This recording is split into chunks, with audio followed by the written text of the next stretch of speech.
udah tegas deh. Saya hari ini menyampaikan bahwa termasuk tidak boleh ada permintaan THR kepada toko, kepada lembaga usaha, ke kantor-kantor kemanapun. Kita jujur-jujur aja nih, tanggal-tanggal gini kepala dinas pusing, wali kota juga pusing sama, karena orang datang ke kantor semuanya minta THR.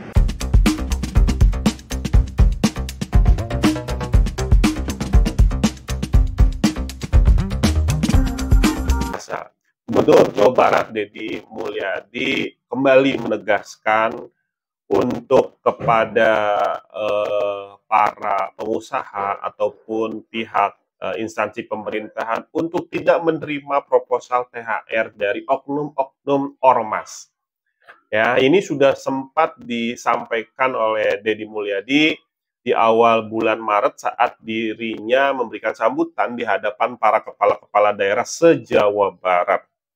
Nah, beberapa hari lalu, Deddy Mulyadi kembali menegaskan saat dirinya ditanya oleh para wartawan, jurnalis terkait dengan hal tersebut.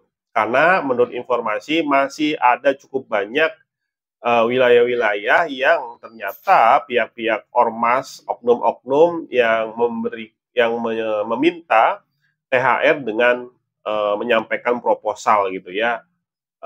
Kita simak dulu videonya berikut ini. Barang banyak ada ormas yang memberikan. Oh, udah tegas deh. Saya hari ini menyampaikan bahwa termasuk tidak boleh ada permintaan THR kepada toko, kepada lembaga usaha, ke kantor-kantor kemanapun. Kita jujur-jujur aja nih, tanggal-tanggal gini kepala dinas pusing, wali kota juga pusing sama, karena orang datang ke kantor semuanya minta THR. Sedangkan kepala dinas cuma dapat THR dari pemerintah untuk keluarganya. Kalau itu dibagiin, keluarganya nggak ada. Terus mau ngambilnya dari pos mana? Ya kan, kalau kita ingin dukung anti korupsi, pemerintahan yang bersih, ya nggak boleh ada permintaan-permintaan THR ketika menjelang Lebaran. Karena nanti akan mengambil yang bukan peruntukannya. Karena nggak ada tuh judul anggaran pembagian THR untuk ormas, untuk LSM, untuk siapapun, nggak ada. Termasuk pengusaha ya, Pak? Ya sama, pengusaha juga nggak ada. Jika nantinya ditemukan itu apa, Pak? Tindakan tuh pungli, kata gue. Nah, jadi Deddy Mulyadi kembali menegaskan bahwa tidak ada yang namanya THR, baik itu dipinta kepada pengusaha, toko, ataupun kepada pemerintah.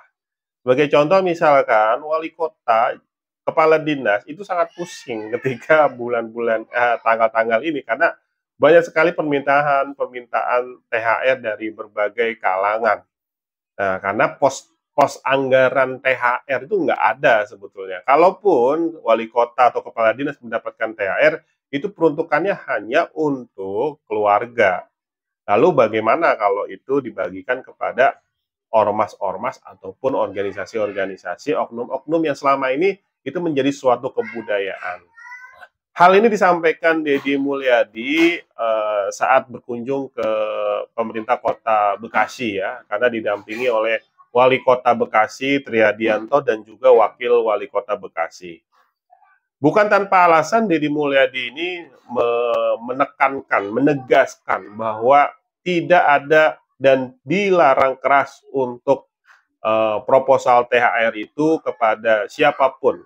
Ya, karena kenapa? Karena ingin menciptakan yang namanya iklim investasi yang sejuk di Jawa Barat. Kita tahu bahwa kasus THR, kasus pungli, kasus pemerasan terhadap pengusaha-pengusaha yang ada di Jawa Barat ini membuat iklim investasi di Jawa Barat itu tidak sejuk.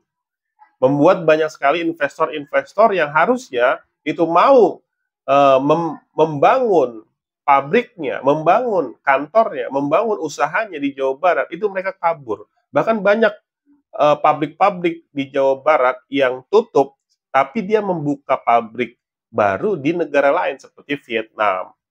Nah, ini yang menjadi miris, ya.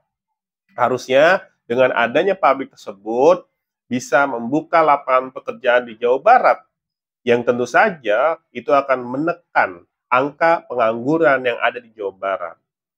Ya, ini menjadi problem yang klasik yang sudah cukup lama terjadi di Jawa Barat, di beberapa daerah-daerah, khususnya di wilayah-wilayah pusat industri di Jawa Barat seperti Bekasi, Cikarang, ya, Karawang, Purwakarta, Subang, dan tentunya beberapa wilayah lainnya yang memiliki banyak sekali industri-industri pabrik dan lain sebagainya.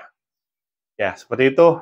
Kita dukung terus aksi-aksi, gerakan-gerakan taktis dari Gubernur Jawa Barat Deddy Mulyadi, tentunya untuk kebaikan di Jawa Barat. Sampai bertemu di video berikutnya. Jangan lupa subscribe channel ini, terus dukung, dan supaya channelnya terus berkembang.